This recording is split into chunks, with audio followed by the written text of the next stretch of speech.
മാധ്യമങ്ങളുടെ ശ്രദ്ധയ്ക്ക് കേരള തീരത്ത് നിന്ന് അറബിക്കടലിൽ കുറച്ചുള്ളിലേക്കായിട്ട് ഒരു കപ്പലിൽ നിന്ന് കുറച്ചധികം അപകടകരമായ വസ്തുക്കൾ അടങ്ങുന്ന കാർഗോ കടലിൽ പോയിട്ടുണ്ട് എന്ന് കോസ്റ്റ് ഗാർഡ് അറിയിച്ചിട്ടുണ്ട്. സംസ്ഥാന ദുരന്ത നിവാരണ അതോറിറ്റി അറിയിച്ചിട്ടുണ്ട്.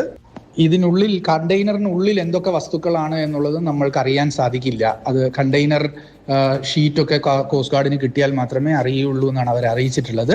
നിലവിൽ ഇതിൽ ഡേഞ്ചറസ് ഗുഡ്സ് ഉണ്ട്, എണ്ണയുണ്ട്. അതുകൊണ്ട് പൊതുജനങ്ങൾ ഇങ്ങനെ കേരള തീരത്ത് വന്നടിയുന്ന ഒരു കണ്ടെയ്നറും ഒരു വസ്തുവും അപൂർവമായി കാണുന്ന ഒരു വസ്തുവും സ്പർശിക്കരുത്. അത് അന്നേരം തന്നെ ഏറ്റവും അടുത്തുള്ള പോലീസ് സ്റ്റേഷനിലോ 112 അറിയിക്കേണ്ടതുണ്ട്. കേരള തീരത്ത് ഈ കാർഗോ വന്നടിയാനുള്ള സാധ്യതയുണ്ട്. ഈ കണ്ടെയ്നറുകളും അതുമായി ബന്ധപ്പെട്ട് എണ്ണയും. അത്തരം ഒരു സാഹചര്യത്തിൽ പൊതുജനങ്ങൾ ഒരു കാരണവശാലും ഈ കണ്ടെയ്നറുകളുടെ അടുത്തേക്ക് പോവുകയോ അതിൽ സ്പർശിക്കുകയോ ചെയ്യരുത് എന്ന നിർദ്ദേശം ലഭിച്ചിട്ടുണ്ട് കോസ്റ്റ് ഗാർഡിൽ നിന്ന്.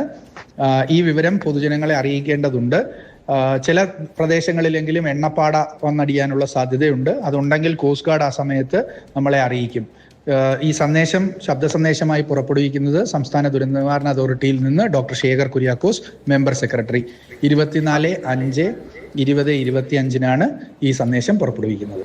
ശരി, അനന്തൻ തുടരുന്നുണ്ടായിരുന്നു. ഇപ്പൊ അദ്ദേഹം പറഞ്ഞ അനുസരിച്ച് കോസ്റ്റ് ഗാർഡിൽ നിന്നുള്ള വിവരമാണ്. അതായത് ആ കപ്പലിൽ നിന്നായിരിക്കില്ല ഈ ചിത്രം എടുത്തിരിക്കുന്നത്. അതേ കപ്പലിൽ നിന്നാണെങ്കിൽ അതിൽ എന്താണ് അടങ്ങിയിരിക്കുന്നത് എന്ന വിവരം കൂടി കോസ്റ്റ് ഗാർഡിനോ അല്ലെങ്കിൽ ദുരന്ത നിവാരണ അതോറിറ്റിക്കൊക്കെ സന്ദേശങ്ങൾ കൈമാറുമല്ലോ. ഇതൊരു ഇന്റർനാഷണൽ കപ്പൽ ചാലൊക്കെയാണല്ലോ. അപ്പോൾ അതിലൂടെ കടന്നു പോകുന്ന എന്തെങ്കിലും അപകടകരമായ സാധ്യത ഉണ്ടെങ്കിൽ അത് അതാത് രാജ്യങ്ങളൊക്കെ അറിയിക്കേണ്ട ബാധ്യതയൊക്കെ ഉണ്ടല്ലോ. അപ്പോൾ കോസ്റ്റ് ഗാർഡിന്റെയോ അല്ലെങ്കിൽ മറ്റേതെങ്കിലും കപ്പലിൽ നിന്ന് എടുത്ത ചിത്രമായിരിക്കും. ഈ അപകടത്തിൽപ്പെട്ട കപ്പലിനെ കുറിച്ച് നിലവിൽ വിവരങ്ങൾ ലഭ്യമായിട്ടുണ്ടാകില്ല എന്ന് കരുതുന്നു, അല്ലേ?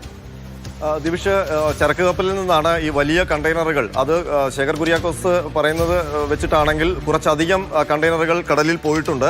ആ കണ്ടെയ്നറുകളിൽ എന്താണ് ഉള്ളത് എന്ന് സംബന്ധിച്ച് ഇപ്പോഴും വ്യക്തതയില്ല. പക്ഷേ നിലവിൽ ലഭിച്ചിരിക്കുന്ന മുന്നറിയിപ്പുകൾ പരിശോധിക്കുമ്പോൾ ദുരന്ത നിവാരണ അതോറിറ്റി പറയുന്നത് അതിനുള്ളിലുള്ള സാധനങ്ങളെ പറ്റി ചില സൂചനകൾ അല്ലെങ്കിൽ ചില സാധ്യതകൾ ഉണ്ട് എന്നുള്ളതാണ്. അതിൽ പ്രധാനം മറൈൻ ഗ്യാസ് ഓയിൽ ആകാനുള്ള സാധ്യതയുണ്ട്.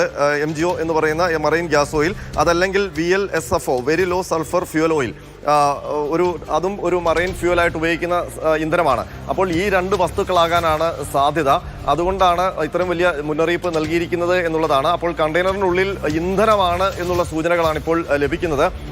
അതിന് സമീപത്തേക്ക് പോയാൽ അത് വലിയ അപകടകരമായ സ്ഥിതി ഉണ്ടാക്കും എന്നുള്ളതാണ് ഈ മുന്നറിയിപ്പിൽ വ്യക്തമാകുന്നത്. ഏതായാലും ലഭിച്ച മുന്നറിയിപ്പുകൾ വെച്ച് ഏകദേശം ഈ മറൈൻ ഗ്യാസ് ഓയിൽ ആണ്, അതല്ലെങ്കിൽ very low sulphur fuel oil ആയിരിക്കും എന്നുള്ളൊരു കണക്കൂട്ടലിലേക്ക് എത്തിയിരിക്കുന്നത്. ഏതായാലും കോസ്റ്റ് ഗാർഡ് അത് സംബന്ധിച്ച് വിശദമായ പരിശോധനകൾ നടത്തുകയാണ്.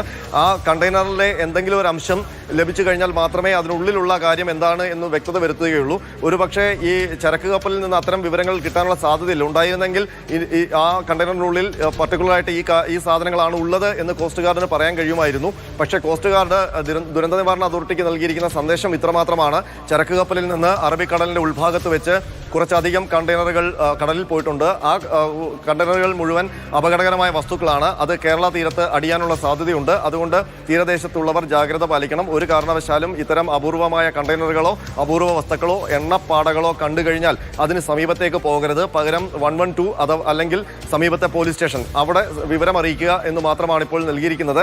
ഏതായാലും വലിയ ജാഗ്രത തീരദേശത്ത് പുലർത്തേണ്ടതുണ്ട്. ഷിപ്പ് ട്രാക്കിംഗ് സംവിധാനത്തിലൂടെ നോക്കിക്കഴിഞ്ഞാൽ തന്നെ അറേബ്യൻ കടലിൽ തന്നെ കപ്പൽ ചാലുകളിൽ നൂറുകണക്കിന് കപ്പലുകളാണ് ഈ കാർഗോ ഷിപ്മെന്റ് ആയിട്ട് നടന്നുകൊണ്ടിരിക്കുന്നത്. അതുകൊണ്ട് അതിന്റെ കൃത്യമായ വിവരങ്ങൾ അതാത് രാജ്യങ്ങൾക്ക് അവരുടേതായ രീതിയിൽ മെയിൻറ്റെയിൻ ചെയ്യുന്നുണ്ട്. അപ്പോൾ ഇതിങ്ങനെ ഒരു കപ്പൽ പൂർണ്ണമായി അപകടത്തിൽപ്പെട്ടതാണോ അതോ അതിൽ നിന്ന് കുറച്ച് കാർഗോകൾ മാത്രം നഷ്ടപ്പെട്ടതാണോ, അതിനെക്കുറിച്ചുള്ള വിവരങ്ങൾ വേഗത്തിൽ അറിയാനുള്ള സംവിധാനമില്ലേ? നമ്മുടെ പോർട്ടുകളൊക്കെ കേന്ദ്രീകരിച്ച് അത്തരമൊരു നെറ്റ്വർക്ക് ഉണ്ടാകില്ലേ?